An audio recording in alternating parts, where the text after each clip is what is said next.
Good morning to all of you. Welcome back my YouTube channel. आप सब कैसे हैं? उम्मीद है कि आप सब भी बढ़िया होंगे और अपनी पढ़ाई बहुत अच्छे से कर रहे होंगे। आज मेरे दिन की शुरुआत थोड़ा सा लेट हुई थी, क्योंकि सुबह में अगर हम उठ के पढ़ाई कर लेते हैं तो एक अलग ही पॉजिटिविटी रहती है। लेकिन आज मेरी नींद थोड़ा सा लेट खुली और सुबह में मुझे पढ़ाई के लिए सिर्फ और सिर्फ 20 मिनट का समय था। तो मैंने सोचा कि अपने दिन की शुरुआत मैं पढ़ाई से ही करूँगी, भले ही 15 से 20 मिनट ही सही। तो यहाँ पे मैंने जो कल क्लासेस अटेम्प्ट की थी और जिसका नोट्स मैंने बनाया था, तो उसका सबसे पहले मैं रिवीजन कर लेती हूँ। तो यही तरीका हमें अपनाना है कि जब भी हम अपनी पढ़ाई की शुरुआत सुबह से करें तो कोशिश यही करनी है कि जो भी पहले की पढ़ी हुई चीज़ें हैं उनका एक बार रिवीजन कर लेते हैं तो वो अच्छे से क्लियर हो जाती हैं। और ख़ासकर जो लोग अभी नई तैयारी शुरू कर रहे हैं, वो लोग अगर अपनी तैयारी अच्छे से करना चाहते हैं तो आप लोग चाहे जहाँ से भी बैच लिए हैं या जो भी सोर्स फॉलो कर रहे हैं, एक दिन का जो पहले पढ़ा होता है उसका एक बार सुबह पढ़ाई करने से पहले रिवीजन कर लें तो फिर बहुत ही अच्छे से सारी चीज़ें क्लियर हो जाती हैं और भूलने के चांसेस भी कम रहते हैं। देखिए, हम हाउसवाइफ के साथ यही सबसे बड़ी प्रॉब्लम है कि अगर किसी भी दिन हम उठने में थोड़ा सा आलस कर दिए और देर से उठे तो हमारा पूरे दिन का शेड्यूल ही देर होता हो जाता है। तो हमें यही कोशिश करनी है कि जब भी सुबह में हम उठें, कोशिश यही करनी है कि सुबह थोड़ा सा जल्दी उठ जाएं, जिससे कि अपने दिन की शुरुआत अपनी पढ़ाई से करें तो फिर वो दिन बहुत ही अच्छे से बीतता है। तो इसीलिए मैंने आज कई दिन डिसाइड यही किया कि भले ही मेरे पास 15-20 मिनट का ही समय है, लेकिन सबसे पहला काम मैं अपनी पढ़ाई करूँगी, फिर इसके बाद घर के अदर काम करूँगी। क्योंकि आप लोग जानते ही हैं कि मेरे बच्चे अभी बहुत ही छोटे हैं, उनका सारा काम मुझे ही करना होता है। चाहे उनको नहलाना हो, खाना खिलाना हो, स्कूल के लिए रेडी करना हो, उनका लंच बनाना हो, सब कुछ मुझे अकेले ही करना पड़ता है। तो इसीलिए थोड़ा सा टाइम ज़्यादा लगता है, लेकिन कुछ नहीं, बच्चे जब स्कूल चले जाते हैं तो उस टाइम को मैं अपनी पढ़ाई के लिए अच्छे से यूज कर पाती हूँ। तो यही प्लस पॉइंट है मेरे साथ, क्योंकि बच्चे जब रहते हैं तो फिर उतना एकाग्रता के साथ पढ़ाई नहीं हो पाती है।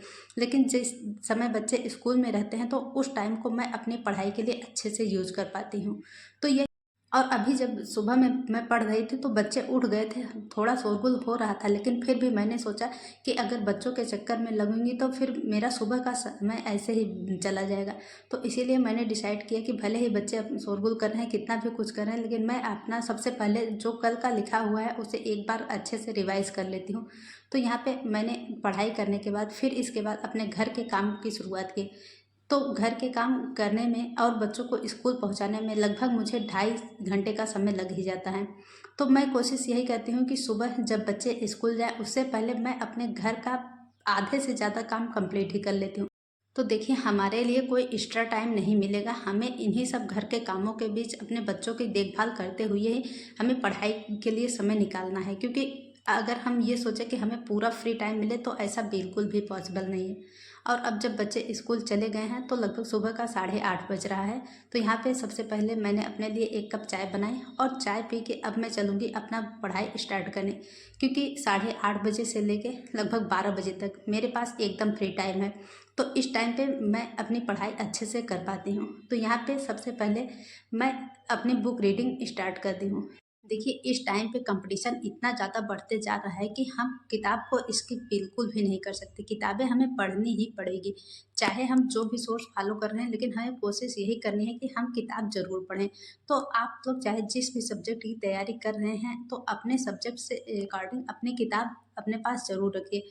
जो भी सिलेबस के अकॉर्डिंग बढ़िया किताबें हों, उस किताब को भी रखिए। और जो भी टॉपिक आप चाहे जहाँ से भी पढ़ रहे हैं, चाहे वो ऑनलाइन बैच लिए हों या ऑफलाइन पढ़ रहे हो, चाहे जहाँ से भी पढ़ रहे हैं, उस टॉपिक को एक बार किताब से ज़रूर पढ़िए। क्योंकि किताब पढ़ने से अलग ही कॉन्फिडेंस आता है और बहुत सारी नई चीज़ें सीखने को मिलती हैं। क्योंकि आप लोग देख ही रहे हैं कि एग्ज़ाम का पैटर्न किस तरह से चेंज हो रहा है और क्वेश्चन कहाँ-कहाँ से बन रहे हैं। तो अगर हम किताब अभी से पढ़ते रहेंगे तो फिर हमें आगे प्रॉब्लम नहीं होगी।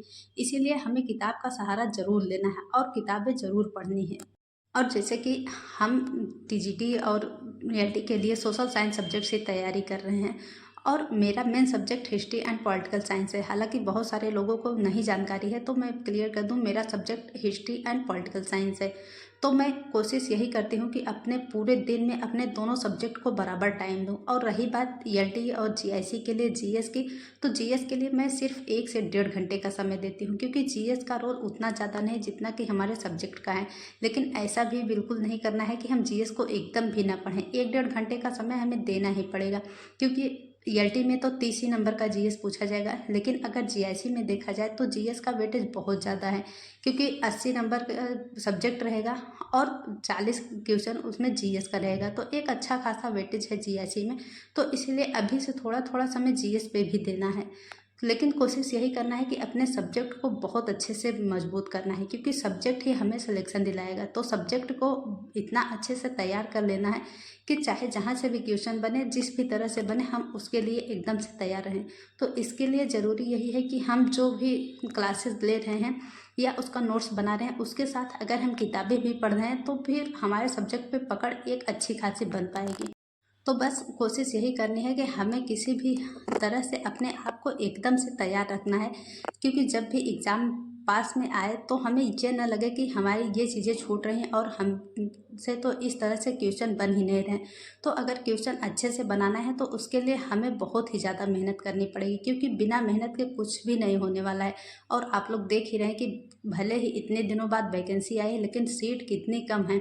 और आने वाले समय में भी सीटें ऐसी ही देखने को मिलेगी। और इस चक्कर में अगर पड़े कि अभी तो बहुत कम सीटें हैं, आगे चल के फिर से मौका हमें मिलेगा, तो इस भ्रम में बिल्कुल भी नहीं रहना है। तो बस ये जो मौका हमारे सामने दिख रहा है, इसे हमें अपना अंतिम अवसर समझ के इस पे अपनी पूरी जी जान लगा देनी है।